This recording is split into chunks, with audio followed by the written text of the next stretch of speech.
तुम लोग जिस नक्शे को लेकर घूम रहे थे वो सिर्फ कागज का एक टुकड़ा नहीं बल्कि इतिहास का एक ऐसा पन्ना है जो सदियों से खो गया था। यह कहानी उस महान कहानी का एक छोटा सा अंश है जिसे हम महाभारत कहते हैं। इतिहास जब भी सबसे सुरमा योद्धा का नाम लेगा तो वो होगा कृष्ण के चाहते अर्जुन का। लेकिन वही इतिहास ये भी जानता है कि एक और योद्धा भी था जिसके बाणों में अर्जुन को टक्कर देने की ताकत थी, और वो योद्धा था सूर्यदेव का पुत्र कर्ण, जो सूर्यदेव के दिए हुए कवच और कुंडल के साथ जन्मा था।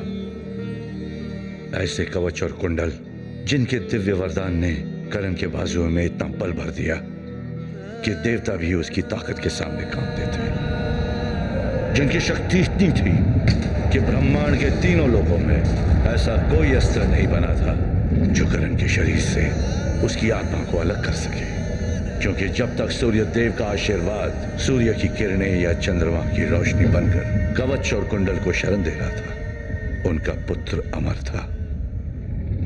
सूर्य की किरणें जब युद्ध के आरंभ की घोषणा करती और उनके तेज से बल पाकर जब कर्ण के बाजू धनुष को थामते तो उसके धनुष से निकले हुए तीर मौत बनकर बरसते।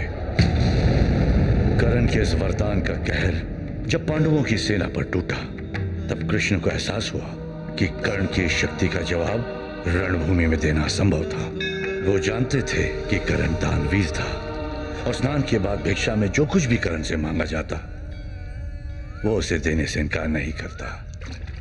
तब कृष्ण ने भेजा इंद्रदेव को। इंद्रदेव ने रूप लिया एक ब्राह्मण का और कर्ण से उसका कवच और कुंडल मांगा।